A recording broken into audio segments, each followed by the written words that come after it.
Bom dia, feliz sábado a você, neste primeiro sábado do ano. Que Deus te abençoe, abençoe a sua família. Eu tenho certeza que um novo ano guarda grandes expectativas, e certamente a maior delas é que Deus caminhe conosco. Que Deus, então, esteja perto de você em todos os momentos deste ano, e especialmente nos momentos do seu estudo da Palavra de Deus. Nós começaremos agora a primeira escola sabatina do ano de 2021. Que o Senhor te abençoe, a cada dia estudar uma porção da Palavra de Deus, guiada pela nossa lição. Neste sábado nós teremos a participação do professor Luiz Henrique, o primeiro ancião da nossa igreja, que nos irá apresentar os principais aspectos, pontos da lição da escola sabatina. Uma lição especial, nós iremos revelar a você esse conteúdo, a você que ainda não conhece, logo mais. Mas agora eu queria convidá-lo a uma palavra de oração. Senhor nosso Deus e Pai, nós louvamos o Seu nome porque passamos pelo ano de 2020, tivemos a graça de chegar com vida e saúde no ano de 2021. Que o Senhor nos guie no aprendizado, no estudo da palavra, que ela nos encha de esperança e preencha, ó Pai, o nosso coração das boas expectativas dos Seus planos para a nossa vida. Abençoa-nos mais uma vez nesse sábado. Em nome de Jesus oramos. Amém.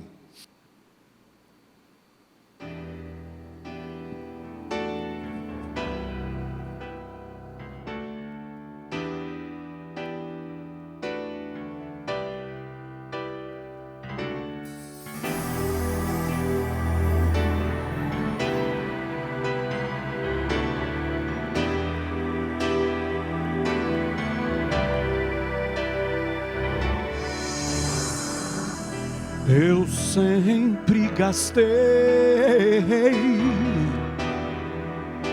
o que me era dado, meu tempo nele andei, em cima do errado, e na aparência estava tudo bem, mas sem tempo para Jesus.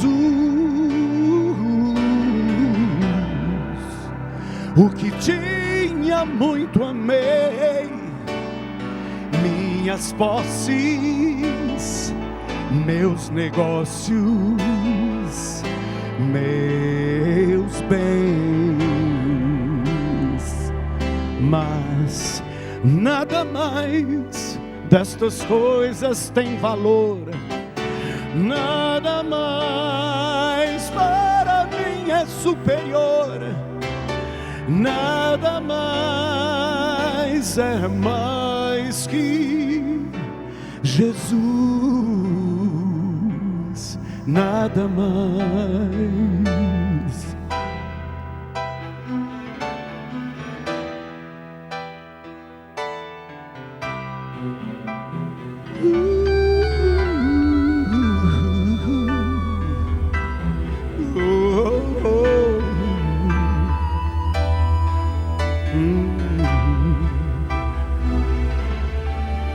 Olha só, eu sempre busquei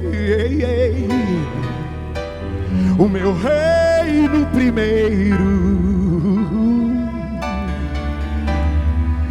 gostava de Jesus, amava o dinheiro, e na aparência estava tudo bem, mas Deus fez-me acordar, pois o mundo vai passar e eu não quero assim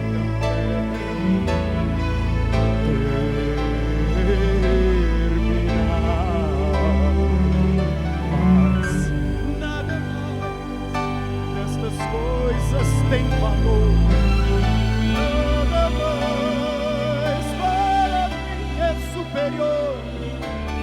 Nada mais é mais que Jesus,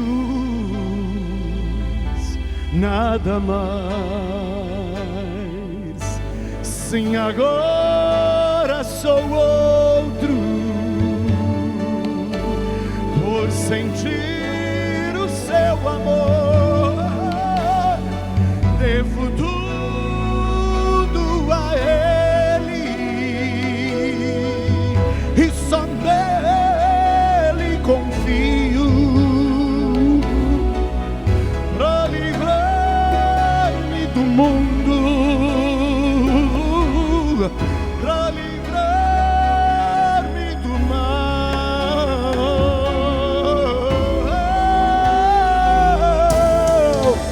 Nada mais dessas coisas tem valor, nada mais para mim é superior, nada, nada mais é mais que Jesus.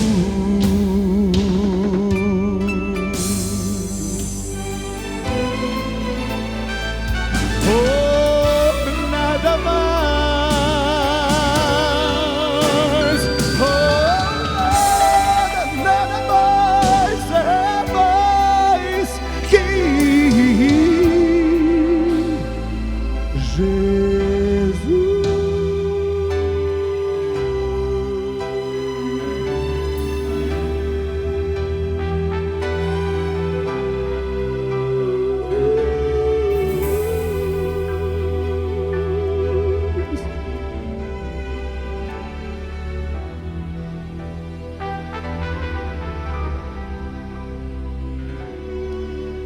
nada mais,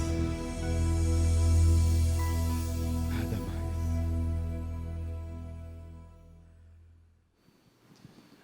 Amém.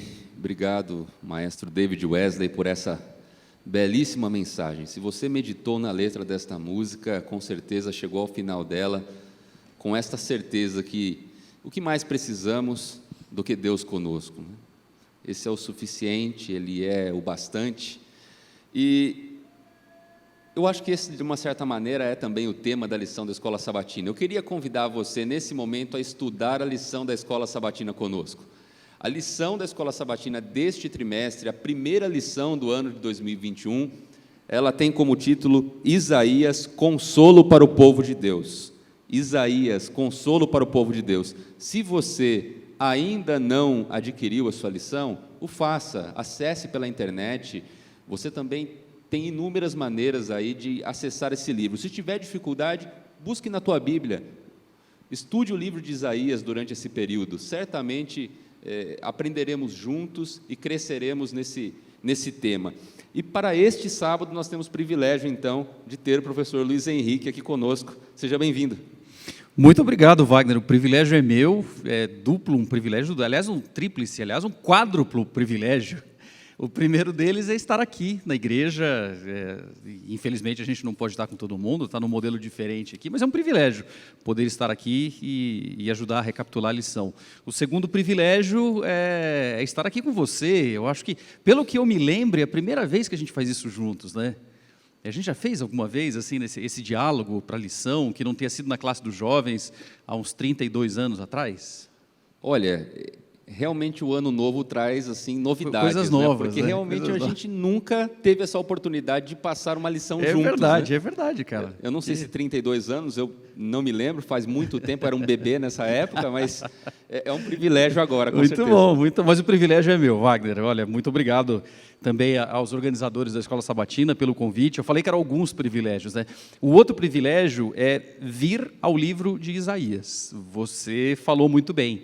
É um estudo de lição, é uma mistura assim, do estudo do próprio livro da Bíblia, de conexões do livro com outros livros da Bíblia, passagens do Espírito de profecia que possam tratar a respeito disso também, inspiradas por Deus, escritas inspiradas, que nos tragam lições práticas, né? E o livro de Isaías é fantástico. E houve aqui praticamente uma providência, não acredito em coincidência. Eu tenho um plano pessoal de estudo da Bíblia, que ele não é exatamente o ano bíblico sequencial. Alguma passagem me chama a atenção e eu me dedico àquele livro. Eu termino aquele livro, pulo para outro, não necessariamente na sequência. E o último livro que eu tinha estudado, na verdade eu nem terminei ainda, e eu já estava estudando desde novembro de 2020, obviamente, e nem tinha visto que a lição seria sobre Isaías, mas eu estava estudando o livro de Isaías. E olha, a lição me trouxe muitos esclarecimentos de coisas que eu estava estudando no livro de Isaías, estava procurando, mas não tinha compreendido claramente. Ou pelo menos não nessa profundidade aqui, nessa clareza tão grande. Foi muito bom. Portanto, você que tem a oportunidade de ter a lição da Escola Sabatina, estude realmente. Essa é a expectativa, não é uma pequena leitura a cada dia. Claro que se você fizer a pequena leitura a cada dia, já vai ser muito bom. Mas aprofunde-se. Leia as passagens bíblicas, as passagens dos outros livros que são indicados aqui na própria lição, no guia de estudos, enfim, outros textos a respeito. Foi muito bom. Isaías é fenomenal. E assim, me esclareceu algumas coisas que eu estava assustada. Bom, vamos então diretamente a esse estudo, né? Porque a lição ela foi dividida, aliás, essa lição foi escrita por um professor da Universidade Andrews, Roy Gaine, ou Gani, né? Não sei como seria a melhor tradução, mas independentemente disso, ele fez uma divisão interessante do livro de Isaías, e ele começou a lição falando sobre uma crise de identidade. Qual seria essa crise de identidade que fica muito clara nos primeiros capítulos de Isaías? Muito bom. Realmente o título dessa primeira lição, como crise de identidade, é algo que, no mínimo, deveria nos trazer curiosidade, para entendermos por quê. Então, para a gente poder fazer uma análise clara, ainda que sucinta, a gente deve procurar que identidade era essa, qual era a identidade do povo. Uma coisa interessante, quando a gente estuda os livros da Bíblia, é que, normalmente, a gente se esquece, e é natural que a gente se esqueça, de que muitos deles, eles são síncronos. Porque a Bíblia está estruturada por uma maneira óbvia, porque ela teve que ser materializada em papel ou em arquivos, enfim, mas de maneira sequencial, né? Não dá para ter 2 ou 3 livros ao mesmo tempo. Mas, na verdade, no arco histórico, na distribuição cronológica, muitas coisas estavam acontecendo ao mesmo tempo. Então, há livros na Bíblia, vários livros, que falam do mesmo momento. E a gente tem a sensação, muitas vezes, quando a gente lê, que como um livro está bem distante de outro, as coisas tenham acontecido muito tempo depois. Por que eu estou dizendo isso? Isaías é um livro que foi escrito por volta do ano 700 a.C., pelo jovem Isaías, que a partir dos 18 anos começou a assumir o papel de embaixador, né, de profeta, lembrando que profeta não é simplesmente aquele que prediz alguma coisa para o futuro. Na verdade, muitos profetas nunca predisseram nada. O profeta é aquele que fala em nome de alguém. E essa era a função de Isaías, era falar em nome de Deus para 4 reis na sequência. Esses reinados e esse momento em que Isaías estava escrevendo, a gente pode encontrar lá no livro de 2 Crônicas.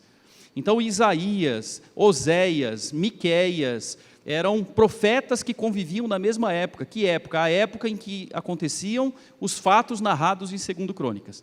Se vocês se lembrarem bem, Israel era o povo da aliança, era o povo da promessa, já estava em Canaã havia muito, muito tempo, já haviam tido um primeiro rei, Saul, e depois Davi, depois de Davi, Salomão, e aí os filhos de Salomão entraram em contenda, entraram em guerra entre si, e aquilo acabou causando uma cisão, uma separação no povo. É nesse momento que começam a ser narrados alguns fatos que Isaías vai se deter em cima. Nesse momento de separação, grande parte das tribos, e regionalmente, assim, geograficamente, a maior parte, ficou no reino do norte, o reino de Israel, cuja capital era Samaria. E a outra parte, geograficamente menor, mas de certa forma simbolicamente mais importante, ficou no reino do sul, Judá, cuja capital era Jerusalém. Naquele momento, imaginem o seguinte, era um povo só, Deus nunca fez aliança com Judá ou com o reino do norte, Israel como o reino do norte. Fez uma aliança, fez um pacto com Israel como todo, como um povo único. E esse povo único tinha alguns compromissos com Deus. Essa era a aliança. A aliança era um acordo bipartite, vinha dos 2 lados. E esse povo, na verdade, tinha como sua principal característica identitária a teocracia. Era Deus no comando do povo. Que houve uma pequena ruptura quando o povo quis um rei humano, que começou com Saul, e depois Davi, depois Salomão, e agora estava numa situação como aquela. Além disso, o que também caracterizava a identidade daquele povo era a relação de espera do Messias. E, portanto, todos os sacrifícios, todos os ritos religiosos, todos os ritos espirituais, os simbolismos que Deus havia proposto lá no livro de Levítico, muitos séculos antes, eles eram parte da identidade, era o único povo que praticava tudo isso. E aí, depois de contar tudo isso, chegamos ao seguinte ponto: por que uma crise de identidade? Porque o povo estava abandonando tudo isso. Primeiro, o grupo do sul se sentia inimigo do grupo do norte, era o mesmo povo, mas eles se refestelavam, eles na verdade se deliciavam com a desgraça alheia. Por exemplo, o povo do sul estava muito regozijante porque o povo do norte, o reino do norte, estava sendo invadido pelos assírios. Olha que absurdo, e era o mesmo povo. Então, na verdade, essa relação de se afastar da teocracia, Deus ditando as ordens, as orientações ao povo, o afastamento dos rituais, ritos religiosos, não pelo ritual em si, mas pelo que significavam, obviamente. E, finalmente, essa separação do povo entre dois grandes grupos, que não era, obviamente, o plano de Deus, mostra que o povo estava perdendo a sua identidade. E aí os reis que foram assumindo também, naquela sequência, foram, por conta da relação com outros povos próximos, alguns povos numa relação belicosa, uma relação de guerra, e outros povos com relações diplomáticas. E essas relações diplomáticas fizeram o quê? Que muitas das práticas idólatras entrassem também no meio do povo, no palácio, que era para ser, na verdade, ali o local representativo de Deus, ao lado do santuário. Era o palácio, Deus deveria estar ali sendo o rei, mas como não era, pelo menos o rei deveria estar sendo conduzido por Deus. E, na verdade, o palácio começou a se tornar algo bastante sincretista, né? Uma mistura de várias crenças ali. Por isso, crise de identidade.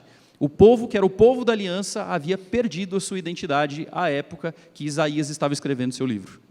E é interessante a gente notar que o livro de Isaías, ele, como bem explicado por você aqui, ele descreve uma condição de um tempo, uma condição de um povo em determinado tempo, mas não é somente isso, né? Porque quando a gente lê a Bíblia, a gente lê pensando que aquela condição daquele povo também pode ser a minha condição atual.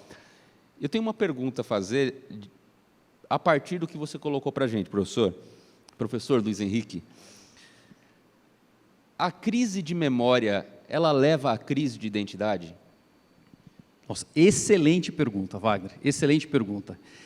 Se a gente for procurar a origem dessa crise, ela tem a manifestação de algumas características humanas, né, natural do ser humano. Então, talvez o egoísmo, talvez a necessidade de realização dos próprios desejos, a justiça própria, né, assim, eu sei o que é melhor. E foi assim, na verdade, essa grande crise de identidade, ela começa na saída do Egito, né? Quando o povo, algumas semanas depois, se esquece que Deus os havia salvado miraculosamente, tirado do Egito, atravessado o Mar Vermelho. E a gente tem essas histórias na Bíblia, né? Moisés virando para o povo, dizendo: vocês esqueceram de tudo? E aí, os primeiros resquícios de uma crise de identidade realmente começam com uma crise de memória. O povo se esquecendo. E aí Isaías começa com um trecho bastante interessante, né? Ele diz o seguinte, olha, na verdade Isaías ele faz uma introdução de si mesmo em um versículo, e os outros versículos ele usa como se Deus estivesse falando com o povo. Ele é muito poético, né? Na verdade ele é o livro profético mais poético de todos os livros proféticos. A linguagem de Isaías é muito poética. E ele diz o seguinte, e aí a sua resposta está aqui, não é uma resposta minha, Wagner, é uma resposta da Bíblia, isso é importante. Ele diz o seguinte, olha, o boi, como se Deus estivesse falando, vejam só que situação, o boi sai para pastar e volta para o curral, sabendo quem é o seu dono, sabendo qual é o seu lugar correto, sabendo o lugar que ele está seguro. O jumento, ele sabe quem coloca a comida dele no coxo, na manjedoura, para ele comer, e ele é agradecido ao dono dele, ele reconhece o dono dele. E o povo, para quem eu fiz tantas coisas miraculosas, tantas maravilhas, tanto cuidado, tanto amor, tenho promessas tão fantásticas, esses se esqueceram de mim. Portanto, a resposta à sua pergunta, de acordo com o livro de Isaías, na verdade foi uma pergunta muito bem formulada com uma resposta muito clara. Sim, a falta de memória causa uma crise de identidade. A crise de memória causa uma crise de identidade, segundo o que nós vemos na Bíblia. E nós vemos que isso hoje acontece conosco, né? A possibilidade de nos afazeres da nossa vida, esquecermos aquilo que é mais relevante, aquilo que é principal para nosso crescimento espiritual, é muito grande. E corremos até o risco de fazer isso lendo as histórias da Bíblia e talvez não pensando que aquelas histórias traduzem também a minha história, né? A história do passado se repete no presente. E é interessante observar porque o livro de Isaías, ele é um livro que contém inúmeras facetas. Nós podemos analisar o livro de Isaías sob uma perspectiva espiritual, quando ele relata a condição de uma nação pecadora. Nós analisamos o livro de Isaías sobre a condição, sobre o aspecto profético, quando ele ali menciona a vinda do Messias, né? Então, ele permite que a gente faça diversas aplicações. Mas uma coisa chama a atenção no livro, que me parece bastante evidente. Em todos os livros da Bíblia, nós sabemos que a Bíblia foi escrita por homens, mas é uma mensagem de Deus para nós. Mas no livro de Isaías parece que essa é uma característica ainda mais marcante. A gente fala, é o livro de Isaías, mas a impressão que dá é que é uma carta de Deus escrita para aquele povo, mas também para nós.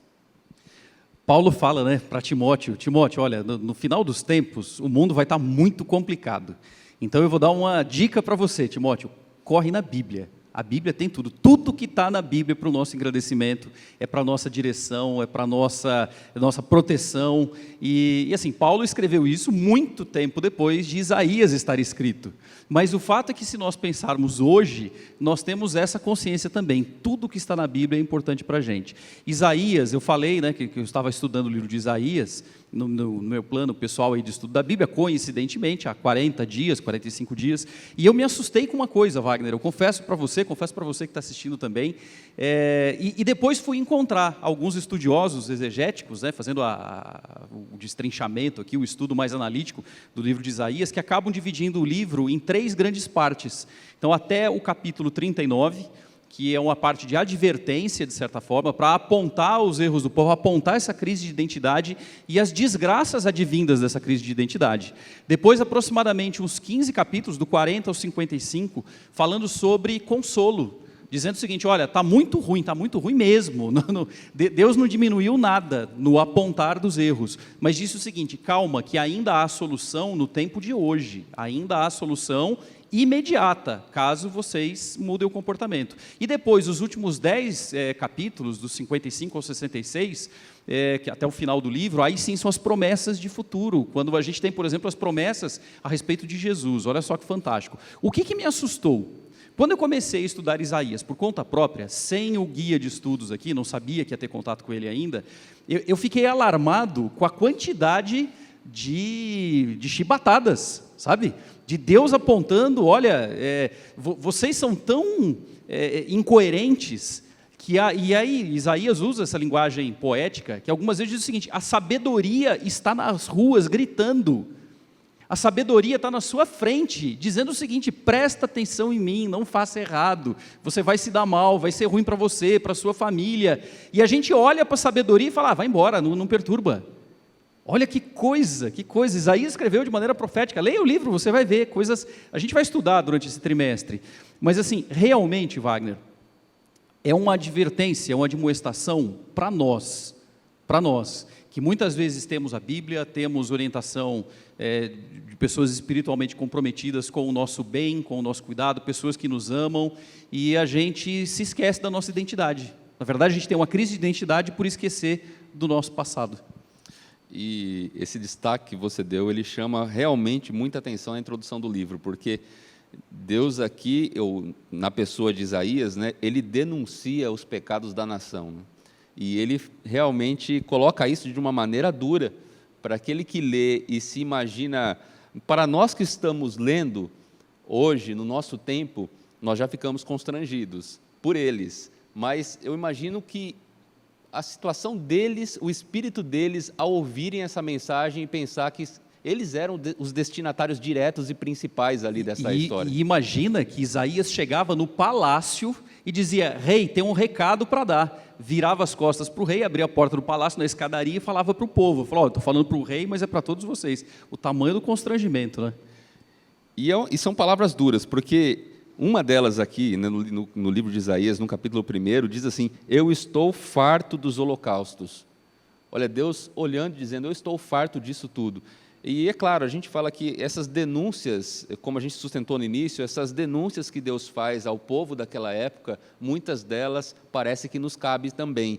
Mas nós não precisamos ler o texto, e aliás, eu acho que nem é essa a intenção de Deus, simplesmente nos nos apresentar os nossos pecados de maneira escancarada sem ter uma solução, né? Parece que dentro desse contexto a lição já apresenta e sustenta bem o autor, que logo no primeiro capítulo, Deus, além, se Ele mostrou também os pecados, Ele mostra de uma maneira também muito profunda a solução que Ele tem para aquele contexto, né?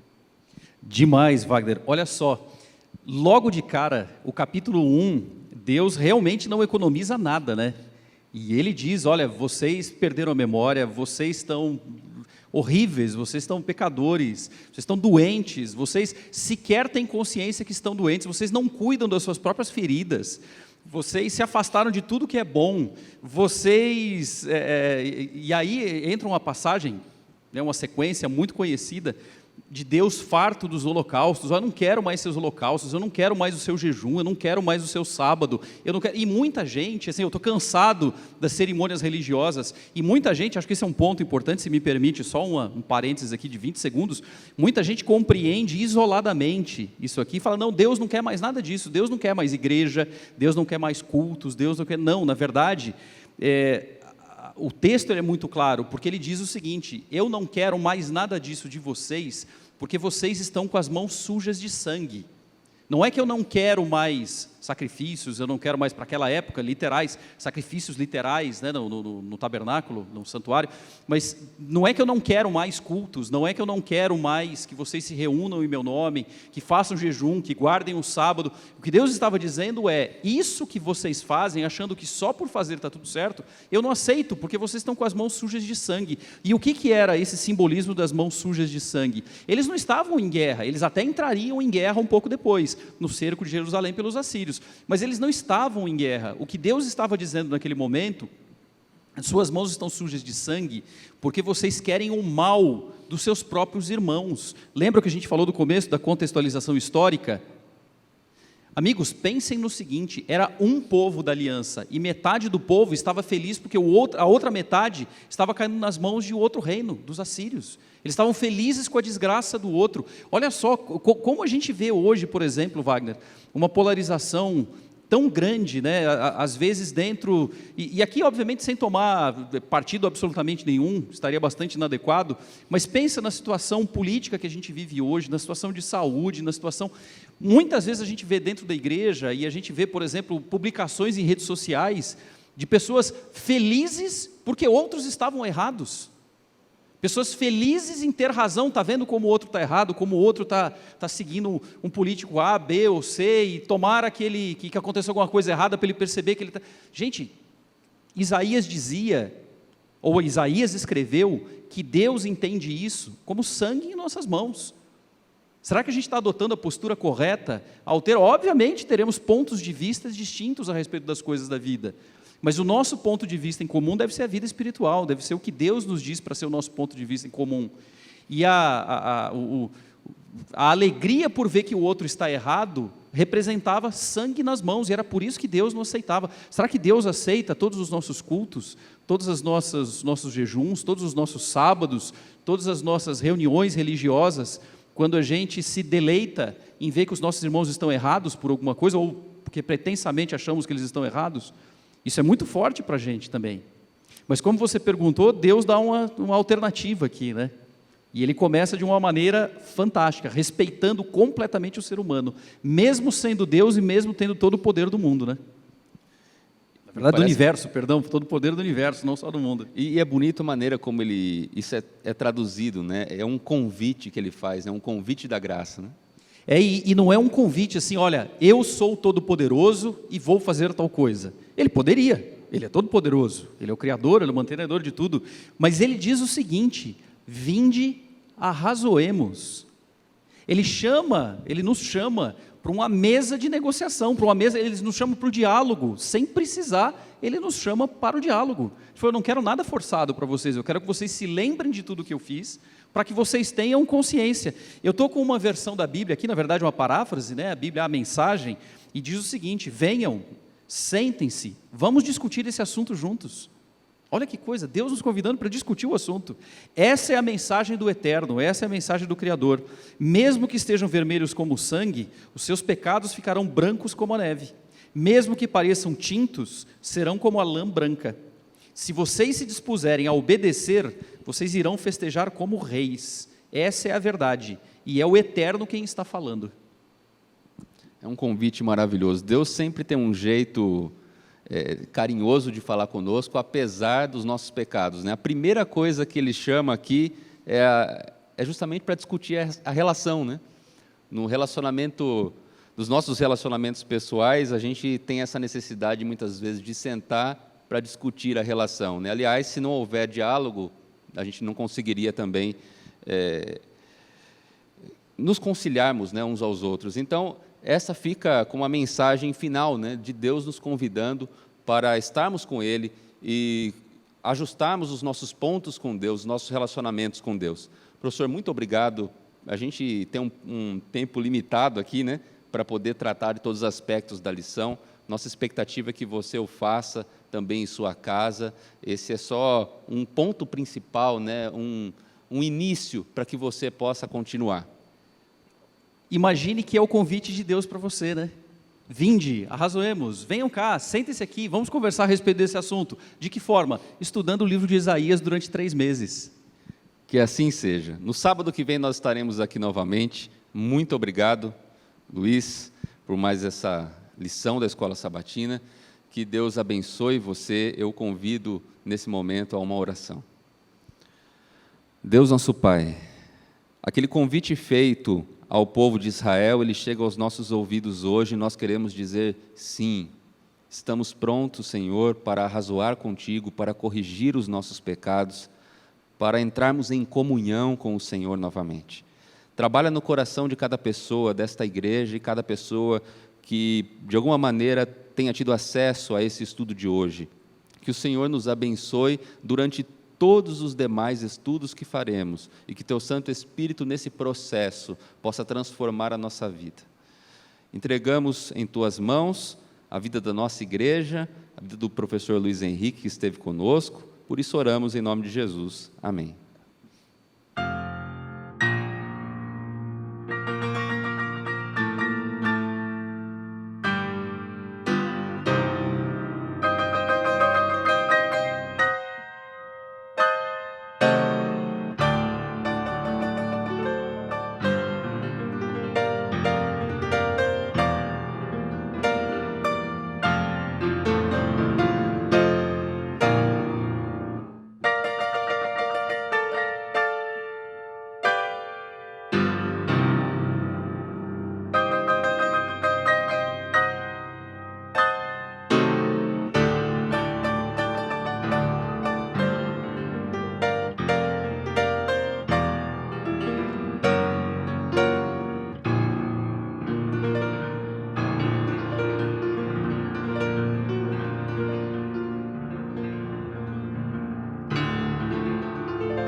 Olá, seja muito bem-vindo, seja muito bem-vinda a mais um dos cultos da Igreja Adventista do Sétimo Dia do UNASP Campus Hortolândia. Estamos muito felizes, temos aqui um momento muito especial em que podemos estar mais uma vez juntos, em que podemos estar mais uma vez reunidos, quer seja presencialmente, quer seja de onde você está assistindo, da sua casa, do seu telefone, do seu trabalho.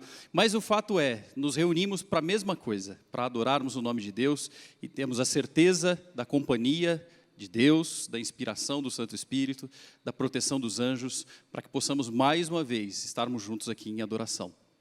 Além de todas as providências e todas as preocupações que temos a respeito de saúde e que temos incentivado que todos cumpram, esperamos do fundo do coração que você e sua família estejam bem também e que aproveitem ao máximo esse culto, quer estejam assistindo no momento em que ele está sendo transmitido, quer estejam assistindo em algum momento depois recuperado, que vocês sejam abençoados da mesma forma.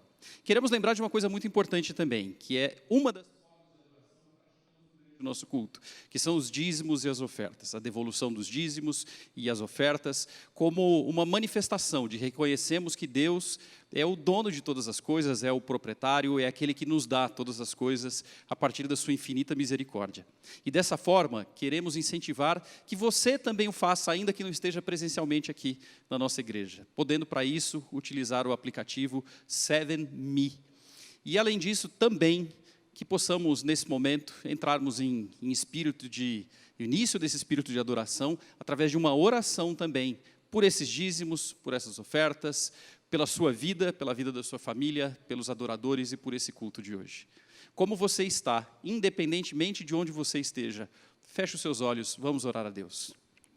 Deus querido, muito obrigado, porque mais uma vez o Senhor nos dá recursos, possibilidades, oportunidades de, ainda que virtualmente, estarmos juntos para podermos adorar o seu nome. Obrigado porque o Senhor tem sido misericordioso conosco de várias formas. E por mais difíceis que esses momentos ainda sejam para a nossa sociedade, para a nossa nação, para o mundo como um todo, sabemos que o Senhor está no controle de todas as coisas. E sabemos que podemos ter a maior de todas as esperanças, podemos ter a maior de todas as certezas, que é um futuro na eternidade contigo.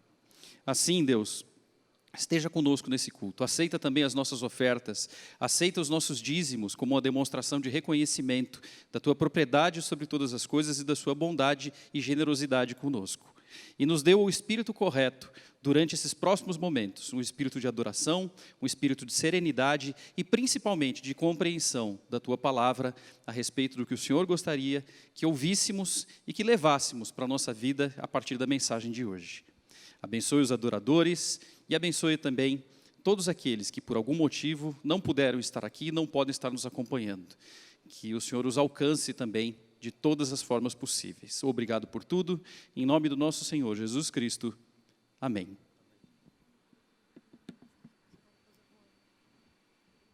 Vamos cantar juntos, então, o hino número 501 do nosso cenário, Mansão sobre o Monte.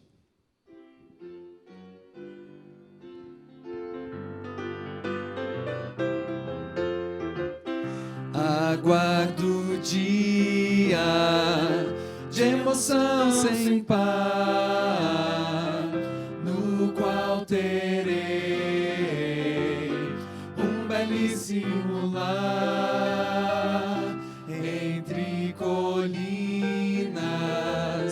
e vales formosos, de onde se avista a cidade eterna. Terei uma casa no alto do monte, com flores lindas por todo o jardim, aves cantando nas copas frondosas, rejubilando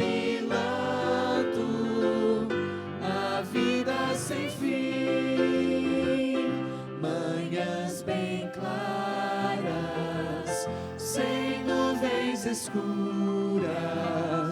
o sol radiante está sempre a brilhar. Animaizinhos sem sustentar temores entre crianças a correr e a brincar. Ter uma casa no alto do monte com flores lindas por todo o jardim, aves cantando nas copas frondosas, rejubilando na vida sem fim. Amém? Se é uma mansão muito grande em cima do monte ou se é uma casa pequena, tanto faz. Acho que o que importa é estarmos todos juntos no céu, não é mesmo? E nós temos essa esperança e vamos cantar sobre isso agora com o hino 240, Bendita Segurança. Cante conosco.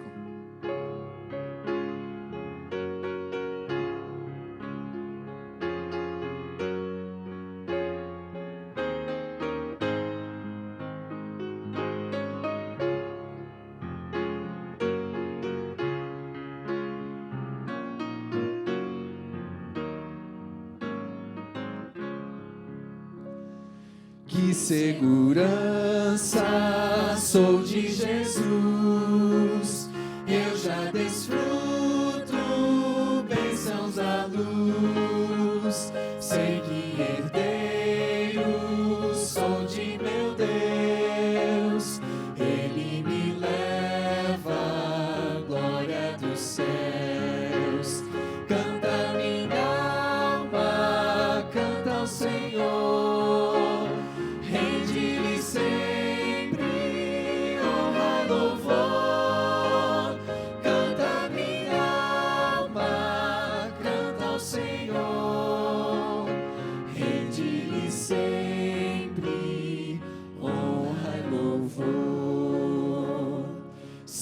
Submisso sempre ao bem, sinto os enlevos puros do além, anjos descendo, trazendo alvor, ecos da graça, bênçãos do amor.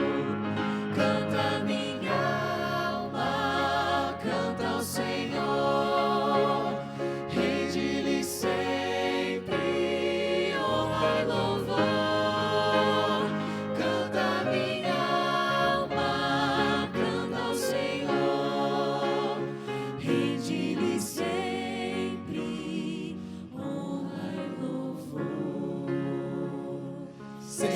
Vivendo em seu grande amor, me regozijo em meu Salvador, esperançoso, vivo na luz. Quanta bondade tem meu Jesus. Canta minha alma, canta ao Senhor.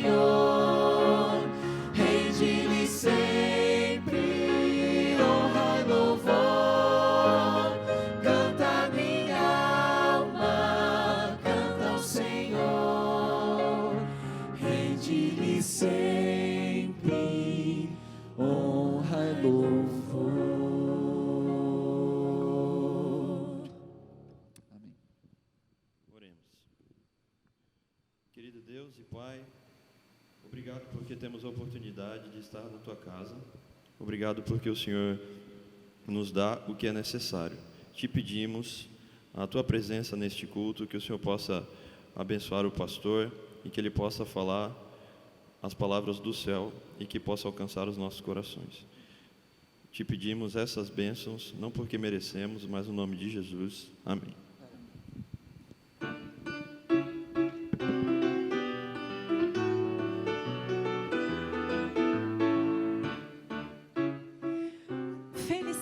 Criançada, feliz sábado, igreja. É um prazer estar aqui nesse dia tão especial para contar a história para você. E sem mais delongas, vou começar a nossa história.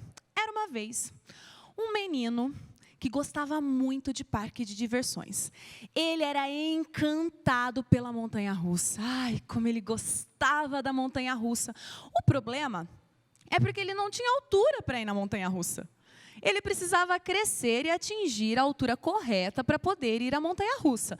Então, a cada mês, cada ano que passava, a expectativa aumentava, porque ele estava crescendo e ia chegar o momento em que ele ia passear, que ele ia se divertir na montanha-russa. Passaram-se os anos, e ele sempre ia para o parque de diversões e olhava tudo aquilo e ficava fascinado. Ia nos outros brinquedos, mas aguardava o momento que ele poderia ir à montanha-russa. Esse momento chegou. Um dia esse momento chegou. E quando ele atingiu a altura que ele poderia ir à montanha-russa, ele não conseguia nem dormir no dia anterior. Virava para um lado e virava para o outro, e o sono não vinha, e era uma ansiedade, uma agitação, até que o cansaço venceu e ele adormeceu. No dia seguinte, o celular despertou, ele já pulou da cama, escovou os dentes, tomou café da manhã, pegou a mochila, já estava pronto para ir para o parque. Foram para o parque. Chegaram no parque, primeiro lugar que ele quis ir foi para a fila da montanha-russa, que quem já foi em parque sabe que a fila da montanha-russa é quilométrica. Eles chegaram cedinho, o parque estava abrindo, ele já saiu correndo. Já fiz isso, vou te confessar que eu já fiz isso num parque de montanha-russa. Saiu correndo, entrou na fila e já conseguiu ficar bem no comecinho, porque ele queria ir mais de uma vez, imagina? E para ir mais de uma vez tinha que conseguir chegar cedo. Chegou na fila da montanha-russa, ficou lá esperando, conseguiu ficar bem na frente. Chegou o momento, ele prestando atenção em tudo que eles falavam. Ele entrou, pegou o seu assento, ouviu, abaixou as travas de segurança, ele já sabia. Não é que era, ele já tinha assistido vários vídeos no YouTube, ele já sabia de tudo. E ficou esperando. E o carrinho da montanha-russa começou a subir. E foi subindo devagar, subindo. E quando você chega lá em cima, você sabe que ele vai fazer o quê? Ele vai descer. E aí é o momento que ele estava esperando. Era esse carrinho descer, e a adrenalina, a emoção. Só que quando esse carrinho estava subindo, o carrinho parou. E todo mundo começou a ficar na maior agitação, nervoso, desesperado. Ai, meu pai, o carrinho parou, e agora o que vai acontecer? Vai voltar, vai para frente, ai, nós vamos morrer! Virou desespero, e ele, pleno. As pessoas olhavam, a mãe olhou e falou, você não está nervoso, você não está angustiado? Não, estou preso, estou aqui, ó a minha trava aqui, ó, está firminha, estou bem. E ele ficou pleno. Carrinho da montanha-russa, o vagãozinho ali da montanha-russa pegando fogo, todo mundo com medo, e ele ali, tranquilo. Depois de um tempo, solucionaram o problema, o carrinho daí pôde prosseguir e fez todo o percurso, e ele se divertiu e amou. Algumas pessoas não se divertiram tanto, estavam um tanto com medo, porque o carrinho já tinha dado problema, mas ele se divertiu e foi uma beleza só. Saiu de lá, ele já queria entrar na fila de novo. E a mãe falou assim, imagina, deu problema no carrinho. Não, mãe, vamos. Mas, filho, você não ficou com medo? Mãe, o carrinho estava seguro. Você caiu quando o carrinho continuou o percurso?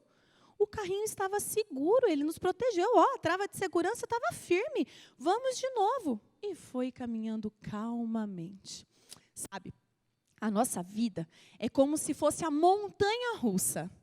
E o carrinho é como se fosse Jesus.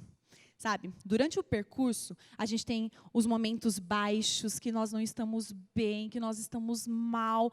E temos também os momentos altos, de alegria, de felicidade, de conquista.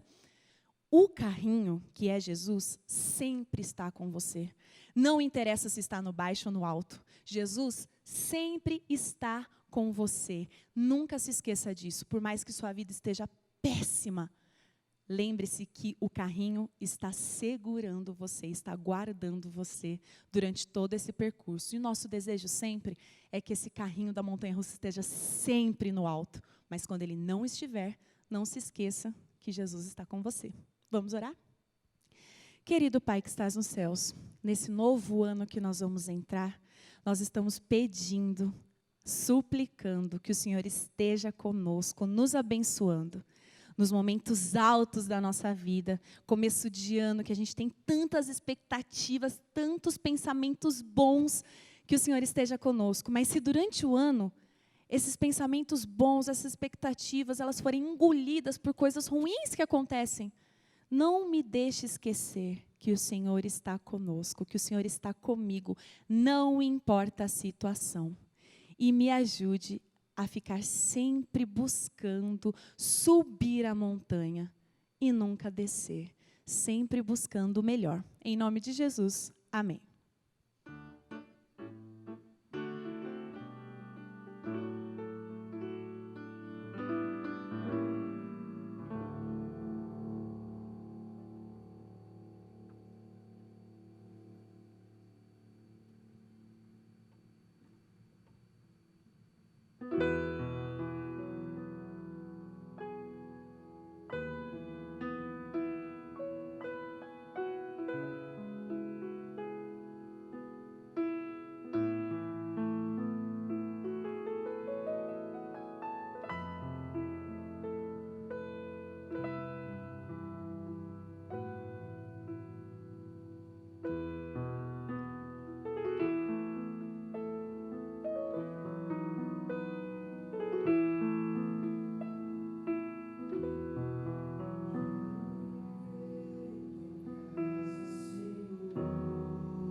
Quero viver em tua casa, Senhor.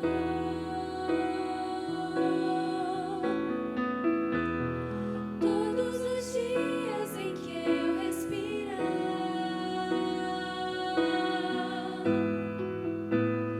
pra contemplar tua bondade e amor. Quero viver para te adorar.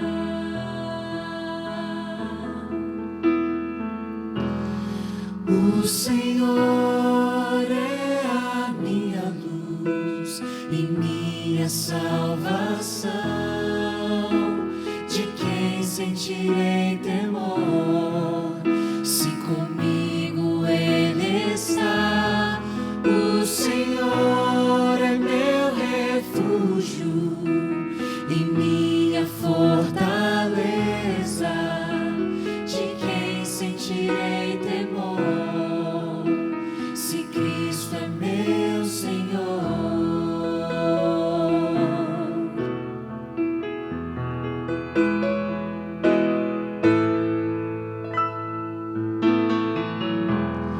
Quando eu clamo, tu ouves a voz.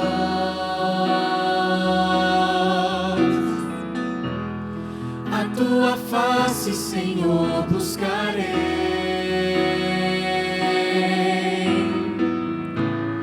Pois só tu és o meu Deus protetor, meu Pai amigo e meu Salvador.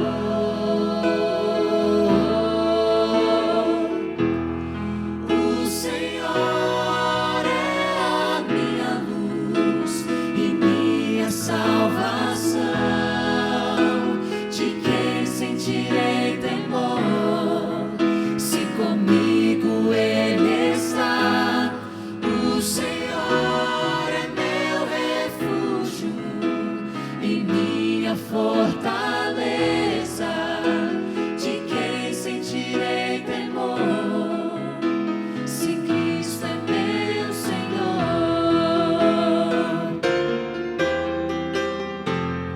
O Senhor é a minha luz e minha salvação. De quem sentirei temor? Se comigo Ele está. O Senhor é meu refúgio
Louvado seja Deus, que maravilha estarmos aqui juntos, nesse primeiro culto do ano de 2021, para pensarmos como Deus vai conduzir a nossa vida, como podemos subir em nossa vida cristã a montanha da fé.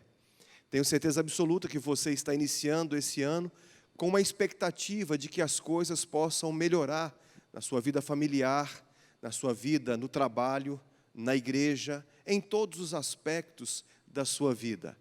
Com certeza você tem uma grande expectativa e objetivos que você deseja alcançar, coisas que você deseja empreender para que você possa ter sucesso na sua vida espiritual e também na sua vida pessoal e profissional. Eu gostaria de que você agora, nesse instante, abrisse a sua Bíblia. Eu quero compartilhar com vocês a experiência de um dos personagens mais importantes da Bíblia, um dos maiores legisladores que Israel já teve. E eu quero contar um pouquinho sobre a história de Moisés. Mas eu quero contar o finalzinho da história de Moisés, quando ele subiu a última montanha, onde ali mesmo ele descansou e foi enterrado pelos anjos, o Monte Pisga. Então, abra sua Bíblia em Deuteronômio, capítulo 34. Deuteronômio, capítulo 34. Você que está nos acompanhando em casa aí, pegue a sua Bíblia, abra a sua Bíblia e acompanhe a leitura do texto bíblico. Nós vamos ler, a princípio, Deuteronômio, capítulo 34, o verso 1, e depois nós vamos ler Hebreus, capítulo 11, onde ali trata da galeria da fé, onde Moisés também é incluído. Então, capítulo 34 de Deuteronômio, o verso 1, está escrito assim: Então subiu Moisés das campinas de Moabe ao monte Nebo, ao cimo de Pisga, que está defronte de Jericó, e o Senhor lhe mostrou toda a terra. É interessante, queridos, que Deus mostrou para Moisés, momentos antes da sua morte, tudo o que havia depois daquela montanha. Moisés pôde ver toda a terra de Canaã, que havia sido prometida ao povo de Israel. Eu venho de um lugar onde existem muitas montanhas, e essas montanhas estão em Minas Gerais. Eu me recordo, todas as vezes que eu vou para a casa de meus pais, para os meus parentes e familiares, eu passo pela estrada olhando as montanhas. Minas Gerais, existem muitos picos, e eu posso pelo menos citar 3 deles. O primeiro é o Pico da Bandeira, no Alto Caparaó. Esse é o maior pico da região sudeste. Fica ali entre o Espírito Santo e Minas Gerais. E ali está o terceiro mais alto pico do país. E ele está localizado na Serra do Caparaó. Fica dentro do Parque Nacional do Caparaó. As principais atrações neste lugar ficam por conta da caminhada entre a floresta, do desafio de fazer a trilha, que tem uma duração de 8 horas entre ida e vinda, e que tem ao seu entorno muitas cachoeiras. Além disso, apreciar o nascer do sol e a vista da região é extremamente recompensador. Eu admiro as montanhas e confesso que quando vou com a minha família para Belo Horizonte, eu visualizo aquelas montanhas e a sensação que eu tenho é a sensação de que eu estou voltando para casa. E você, meu querido amigo, você também admira as montanhas? Alguns gostam de montanhas, outros gostam não só de apreciá-las, mas gostam também de escalá-las. Eu fui desbravador durante praticamente toda a minha vida na igreja, mas durante 8 anos eu fui líder dos desbravadores e cuidava desse ministério, que é um ministério voltado para adolescentes de 10 a 15 anos. E eu confesso a vocês que eu tinha um grande problema, porque o meu problema era o medo de altura. Então eu nunca fui muito bom nisso. Como esse ministério é um ministério que explora muito a arte de acampar, escalar montanhas, fazer rapéis, eu sempre tive um problema sério, porque eu sempre tive medo de altura. Mas apesar de ter medo de altura, eu sempre admirei as montanhas. E é interessante que muitos palestrantes hoje, eles tratam desse assunto, falam das montanhas como algo que deve ser escalado para atingir um objetivo. As pessoas que fazem escaladas têm sempre uma coisa em mente: chegar no topo da montanha. Os palestrantes normalmente falam sobre isso e usam como ilustração o escalar a montanha, o atingir o topo, para falar sobre a importância de alcançarmos sucesso em nossa vida profissional, em nossa vida pessoal. Mas nós podemos usar também este símbolo para ilustrar a importância do nosso crescimento espiritual. E na Bíblia, nós encontramos, em vários momentos, personagens que também subiram as montanhas. Na vida de Moisés, por exemplo, nós temos 2 momentos em que Moisés sobe a montanha, e eu gostaria de destacar para você que está aí em casa e que está nos acompanhando, 2 momentos que eu gostaria de destacar em que Moisés subiu a montanha. Um desses momentos foi quando Moisés subiu para receber as tábuas da lei. E o outro momento foi quando ele subiu para poder descansar, quando Deus iria ali recolhê-lo para si. O Monte Sinai, ele se encontra no continente africano, mas uma parte dele fica na Ásia. E é emblemática essa subida de Moisés no Monte Sinai, porque ali ele sobe, sob a orientação de Deus, para receber as tábuas dos 10 mandamentos. Se por um lado ele vai para a cidade do Egito quando criança, e ali ele aprende tudo no Egito, e passa a ter conhecimento a respeito da cultura egípcia, e tem todo o conhecimento a respeito daquilo que o Egito poderia oferecer para ele, por outro lado, ele sobe ao Sinai, a fim de que Deus possa falar com ele. Ele sobe ao Sinai para ler aquilo que Deus estava transmitindo para ele e que ele deveria transmitir para o povo de Israel. No Egito, ele aprende a ler os hieroglifos. Ele se torna um homem diplomado. Lá no Sinai, ele recebe a lei de Deus. Você pode imaginar, meu querido amigo, você que está nos acompanhando aí, você pode imaginar esse momento em que Moisés sobe ao Monte Sinai, a fim de ter um contato com Deus e receber do próprio Deus os 10 mandamentos, escritos pelo próprio dedo de Deus? Quando ele voltou do monte, o povo olhou para Moisés e o seu rosto resplandecia. Tamanha era a glória que ele havia recebido por ter estado na presença de Deus. Ao iniciar esse novo ano, querido amigo, eu gostaria de fazer a você um desafio para que você pudesse começar esse novo ano subindo a montanha. Comece esse ano e termine esse ano subindo a montanha. Eu estou falando para alguém que está vivendo as alturas da comunhão com Deus. Talvez você esteja, nesse exato momento, no pico da sua experiência espiritual com Deus. Talvez você esteja trilhando nessa escalada as alturas da comunhão com Deus. Mas pode ser, meu querido amigo, minha querida amiga, que você talvez possa estar vivendo os mais profundos vales do pecado. Como está a sua situação agora? Ao iniciar esse ano de 2021, qual tem sido a sua experiência com Deus? Você tem lido a sua Bíblia? Você tem tido momentos de comunhão com Deus? Você tem se ajoelhado para orar, ou quem sabe, se deitado em sua cama para conversar com Jesus?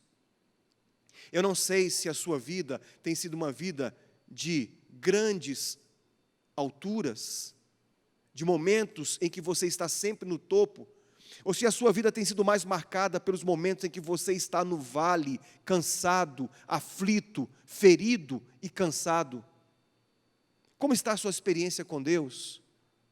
Como a Maressa disse na historinha e na adoração infantil das crianças aqui, talvez você esteja vivendo um momento nas alturas da comunhão com Deus, mas talvez você esteja vivendo no vale. O importante é saber que se você estiver com Jesus, você estará sempre amparado nos braços dele, que quer o melhor para você. A Bíblia diz assim que Moisés, queridos, ele subiu no monte Horebe, no monte Pisga. Ele mais uma vez, no final da sua vida, sobe a montanha. Mas agora eu queria que você abrisse a sua Bíblia em Hebreus. Hebreus, nós encontramos a galeria da fé. E aí em Hebreus, Paulo fala sobre Moisés. E é extraordinário o relato que Paulo faz a respeito de Moisés e da sua experiência com Deus. Abra a sua Bíblia, Hebreus capítulo 11, e nós vamos começar a ler a partir do verso 24. Vamos ler dos versos 24 até o verso 29. Veja só o que a Bíblia diz aí no texto. Diz a Bíblia, capítulo 11 de Hebreus, verso 24 em diante. A Bíblia diz assim: pela fé, Moisés, quando já homem feito, recusou ser chamado filho da filha do faraó, preferindo ser maltratado junto com o povo de Deus, a usufruir prazeres transitórios do pecado. Veja o verso 26. Porquanto considerou o opróbrio de Cristo por maiores riquezas do que os tesouros do Egito, porque contemplava o galardão. Diz a Bíblia, ele contemplava a recompensa. Verso 27, pela fé, ele abandonou o Egito, não ficando amedrontado com a cólera do rei, antes permaneceu firme como quem vê aquele que é invisível. Uau! Que têmpera! A têmpera de Moisés. Que coragem! Diz a Bíblia que Moisés, ele abandonou o Egito. Ele recusou viver como viviam as pessoas pecadoras. Ele resolveu viver de forma incomum. Em Hebreus, no capítulo 11, dos versos 24 a 29, nós podemos perceber que para que possamos estar no topo, nós precisamos tomar pelo menos 3 decisões. A primeira decisão é recusar aceitar a maneira de agir daqueles que rejeitam a Deus. Diz a Bíblia no verso 24, Moisés, quando já homem feito, recusou ser chamado filho da filha de Faraó.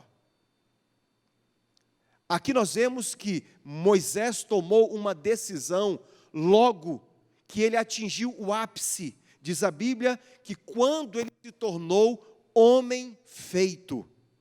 Essa expressão aqui pode também ser traduzida como quando ele chegou a ser homem maduro, quando ele atingiu o seu ápice.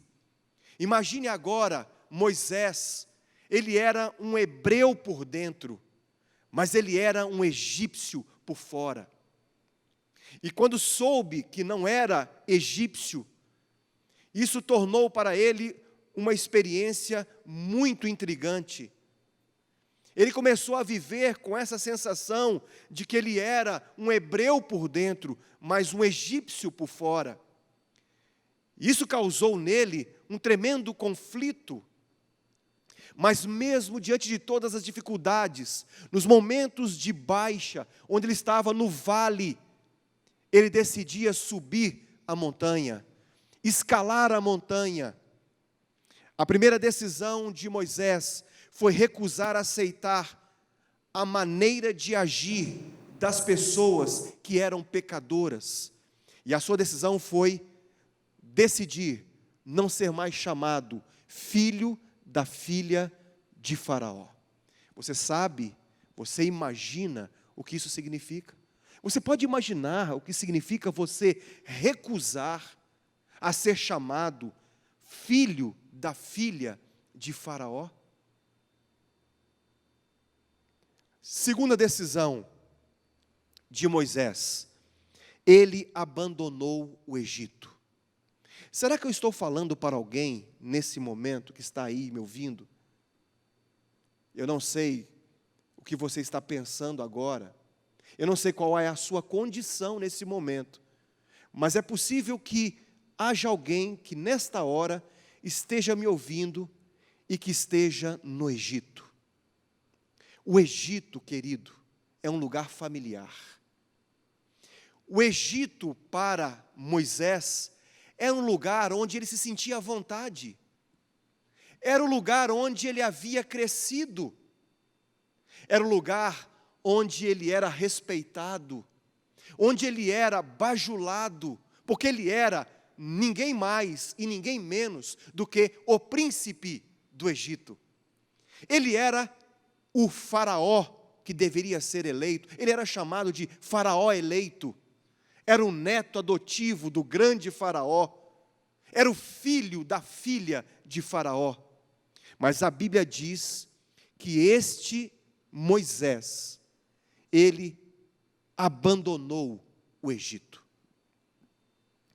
Qual é o Egito da sua vida, meu querido amigo? Qual é o Egito da sua vida? O que você precisa abandonar para subir a montanha, como fez Moisés no final da sua vida? O que você precisa deixar para trás, para que não o impeça de ser alguém como foi Moisés, um servo de Deus, um dos maiores profetas da Bíblia, um tipo de Cristo? O que você precisa fazer? Talvez você ainda esteja no Egito.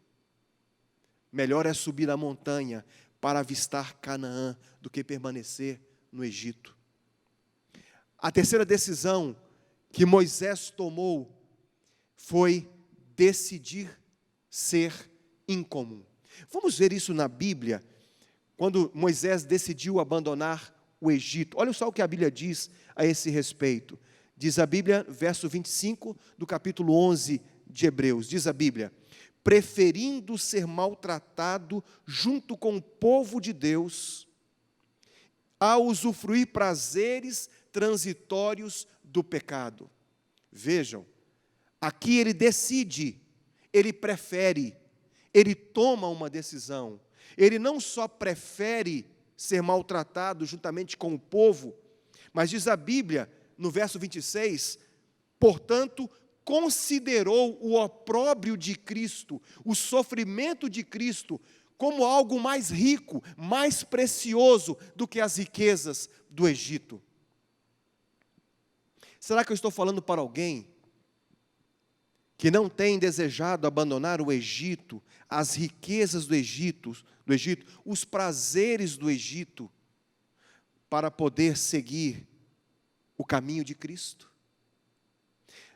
Aqui na Bíblia nós vemos que não foi prometido para nenhum de nós que teríamos vida tranquila, sem sofrimento, quando a gente caminhasse ou escalasse a montanha.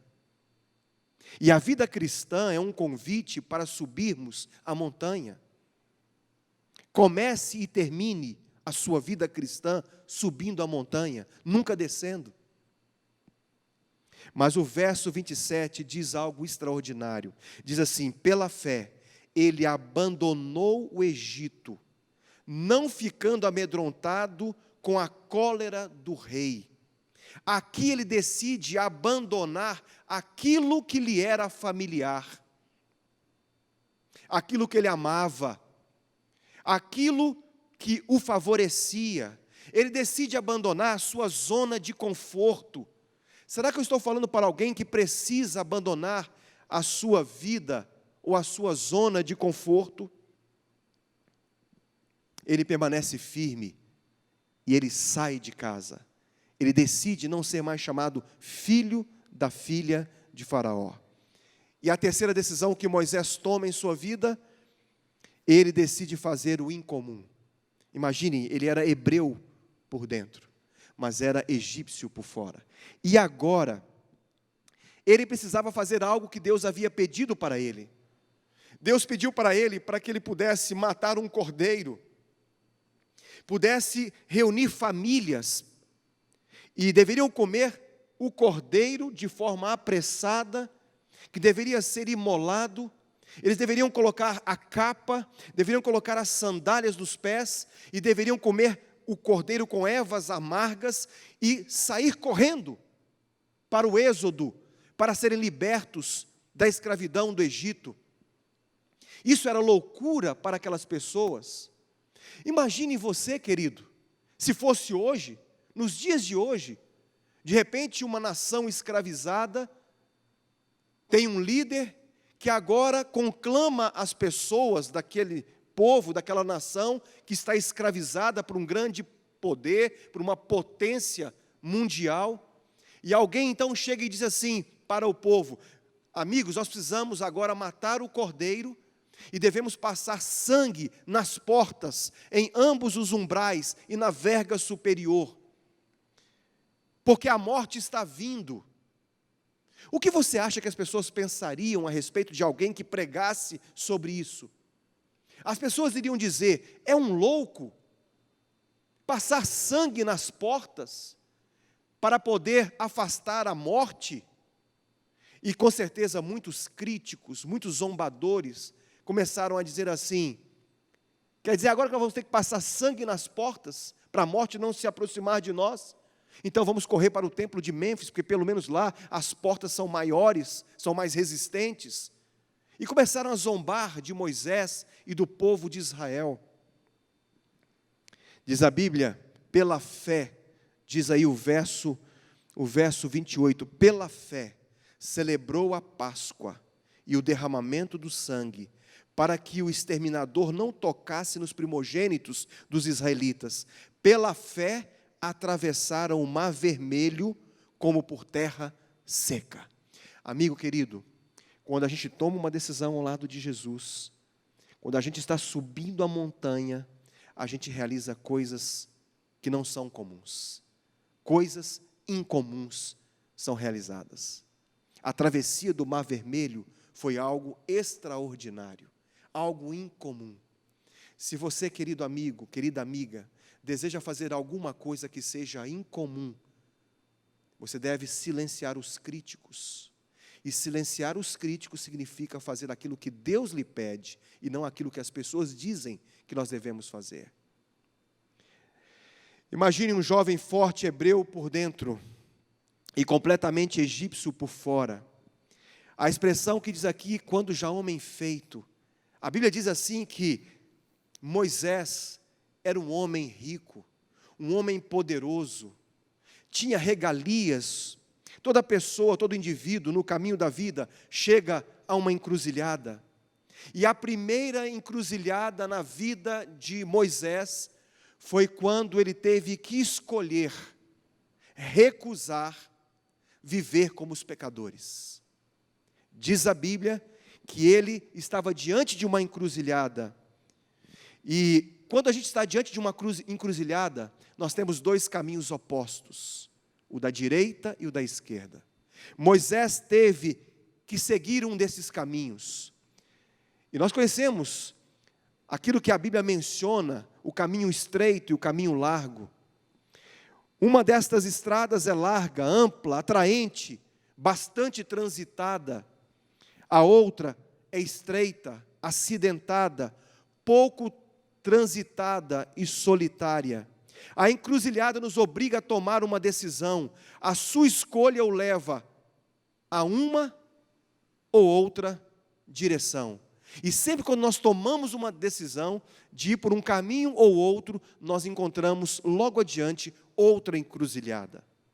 E quando tomamos a decisão, logo mais à frente, nós encontramos outra encruzilhada. Por isso é importante caminhar com Jesus, porque tomaremos as decisões mais certas e mais acertadas. Moisés tinha chegado à sua primeira e principal encruzilhada quando se tornou grande. Ele foi forçado a tomar uma decisão, fazer uma escolha. Ele deveria decidir se deveria permitir que os egípcios continuassem o chamando de Faraó eleito.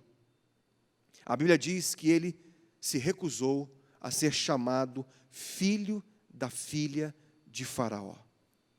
É como se ele dissesse assim: não me chame mais de filho. Você pode imaginar o que significa isso? Um filho dizer isso para uma mãe? Renuncio o meu direito ao trono. Recuso-me a ser chamado de Faraó eleito. Uau, que coragem! Mas alguns o chamaram de louco. O que mais se aproxima, pelo menos da minha compreensão, a isso que aconteceu, o que consigo imaginar que pode chegar perto de algo semelhante a isso, é algo que tem a ver com uma experiência que eu tive alguns anos atrás. E eu fiquei pensando, porque eu não imagino o que é ser um príncipe de uma grande nação, um herdeiro do trono real. Eu não posso imaginar o que significa isso. Mas eu fiquei pensando, às vezes, algumas pessoas têm talentos, têm vocações, e nascem com habilidades incomuns, e essas pessoas se desenvolvem, atingem o topo. E eu fiquei pensando em algo que eu já vi muitas vezes.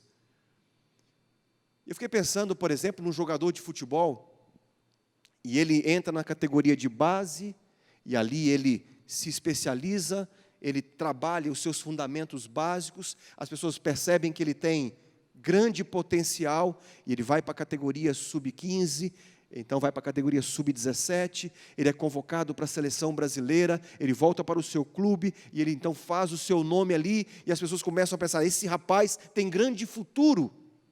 E de repente, pelas várias convocações para uma seleção brasileira, ou uma seleção do seu país, esse jovem passa a ser a grande promessa, ou uma das grandes promessas do seu país. E agora, eu fico imaginando, esse jovem, ele se profissionaliza. E agora, ele é a grande esperança do seu país. Ele agora é o sonho de seus pais, é o sonho das pessoas que o conhecem, dos seus amigos. E ele tem todo o potencial pela frente, porque todos dizem isso. Muito antes de chegar ao profissional, já assinaram com ele um contrato milionário para que ele possa pertencer a um clube especificamente e depois possa ser vendido por milhões e milhões de dólares ou de euros. Mas, de repente, esse rapaz, ele toma uma decisão sísmica. Algo acontece no coração desse rapaz porque ele tem um encontro com Deus. E agora, com esse encontro com Deus, tudo muda na sua mente, a sua perspectiva muda, e ele toma a decisão de abandonar a sua carreira para se tornar um religioso, para seguir a um Deus, a um povo, o povo da Bíblia. Você pode imaginar o que as pessoas vão dizer para esse rapaz? Você é um louco? Você tem um futuro pela frente?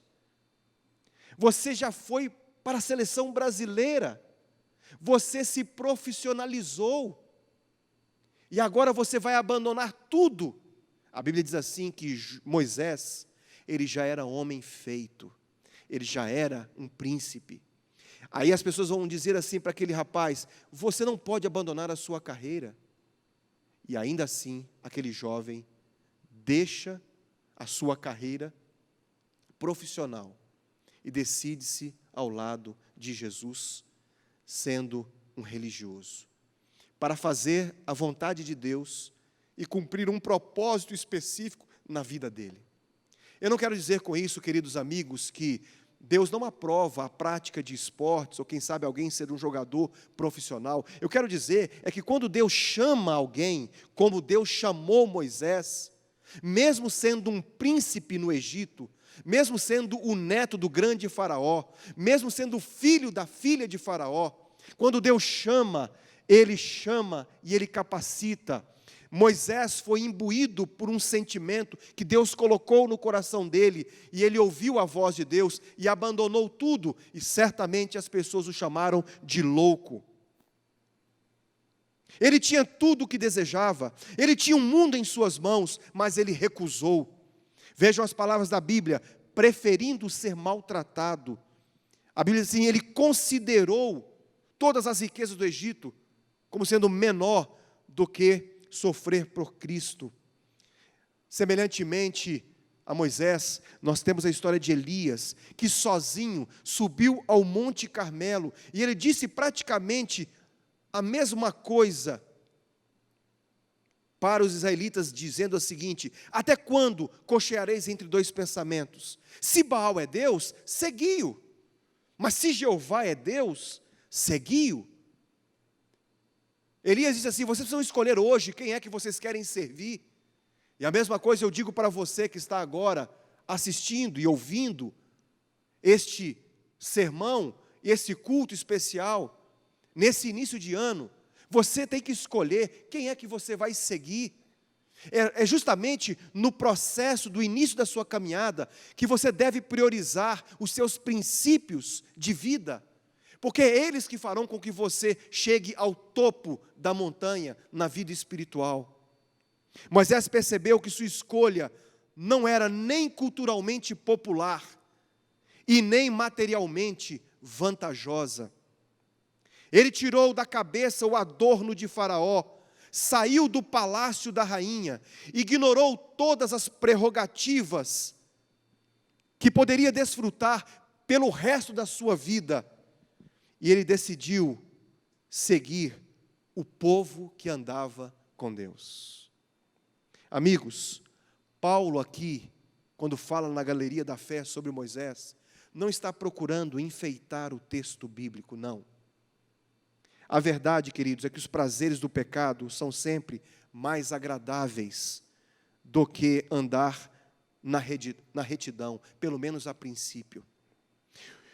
Nosso coração bate mais depressa quando nós estamos perto do pecado, não é assim? É sedutor, alimenta a carne e faz com que nós nos sentimos bem, pelo menos ao princípio.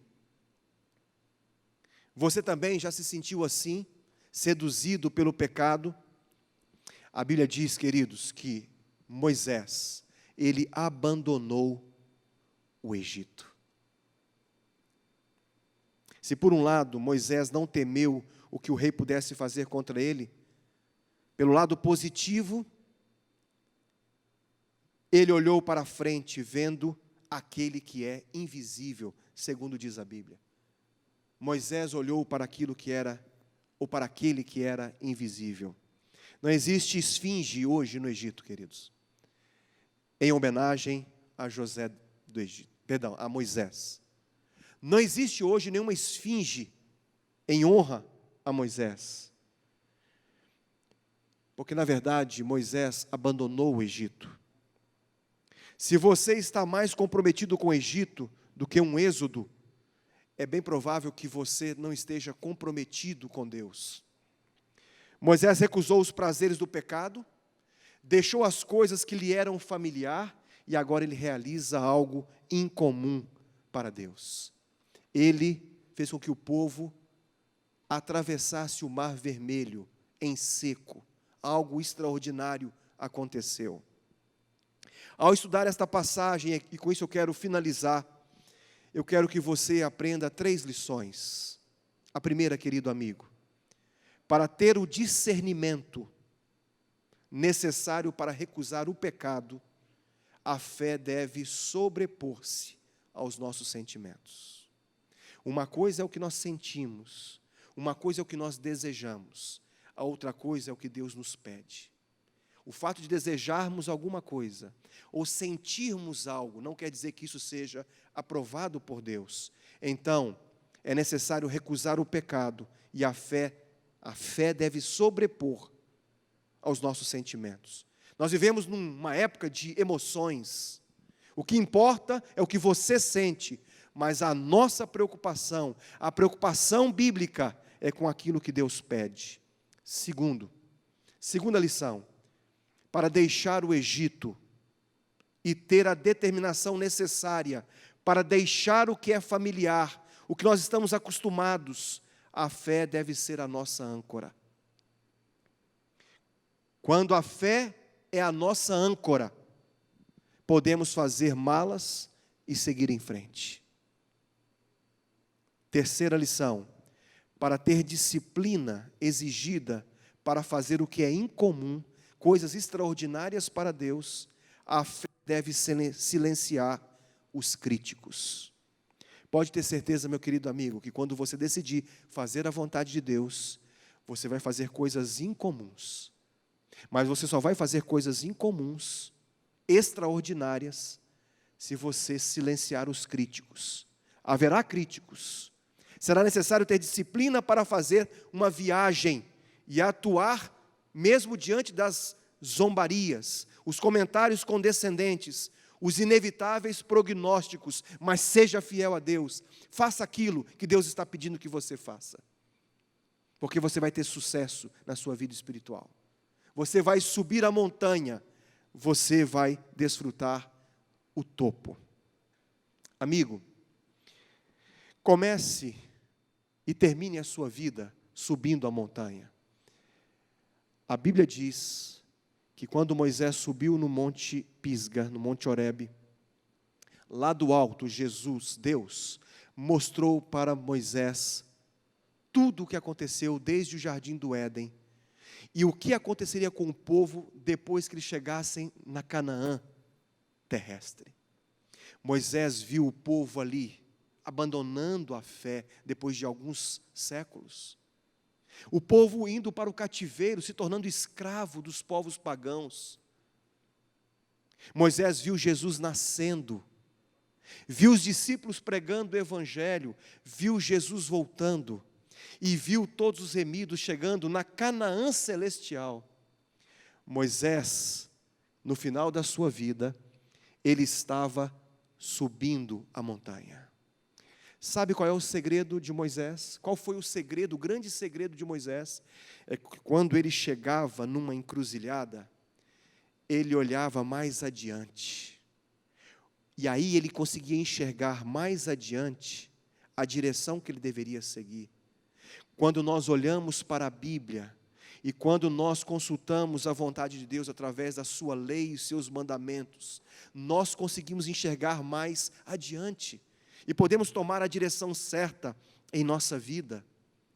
Ao começar esse novo ano, querido amigo, você gostaria de ser como Moisés, um homem que começou e terminou a sua vida subindo a montanha? Alguns podem dizer assim, ele foi injustiçado. Se existe um texto que fala sobre a justiça de Cristo, é esse texto. Moisés não subiu para Canaã terrestre, porque ele cometeu um grande pecado. Mas Deus foi tão maravilhoso, que depois que ele descansou, pouco tempo depois, ele foi glorificado, e quando Jesus estava para ir para a cruz, para confortar Jesus, quem é que aparece para Jesus? Moisés e Elias. Moisés, ele foi ressuscitado por Jesus. Nesse ano, querido, que começa, eu gostaria de incentivá-lo a ter uma comunhão mais íntima com Cristo. Eu não sei se você está vivendo as alturas da comunhão com Deus ou os mais profundos vales do pecado. O que eu gostaria de pedir para você é que você escalasse a montanha, que você caminhasse em direção a Deus. Porque quando nós estamos olhando para a montanha, nós temos a sensação de que nós estamos voltando para casa. meu querido amigo, você está de fato voltando para a sua casa? Você está com saudades da sua casa? Eu não sei, talvez esteja falando para pessoas que estejam longe de casa, longe dos seus familiares. Talvez alguns que estejam longe dos seus amigos, estão com saudades. Quando a gente olha para a montanha, a gente olha para Deus e a gente se lembra de que um dia Ele vai voltar nas nuvens dos céus para nos levar para morar com Ele para toda a eternidade. Comece, querido amigo, e termine a sua vida subindo a montanha. Que Deus te abençoe. Vamos orar? Querido Pai, nós queremos te agradecer, Senhor, por esse momento de reflexão no início desse novo ano. Assim como Moisés, querido Pai, nós queremos começar a nossa vida e terminá-la subindo a montanha. É bem verdade que durante o percurso da estrada, nós também caímos em alguns vales. Mas assim como foi colocado na adoração infantil, nós temos a certeza de que o Senhor nos coloca no teu carro, nos coloca em teus braços e nos conduz pelo caminho. E mesmo nos momentos de baixa, como nos momentos de grandes altitudes, o Senhor sempre está conosco, querido Pai. Mas nos ajude a estarmos sempre escalando a montanha, olhando para cima, olhando para o topo, olhando para o autor e consumador da nossa existência. Abençoe a cada um que está acompanhando nesse momento o nosso culto. É o que nós te pedimos em nome de Jesus. Amém.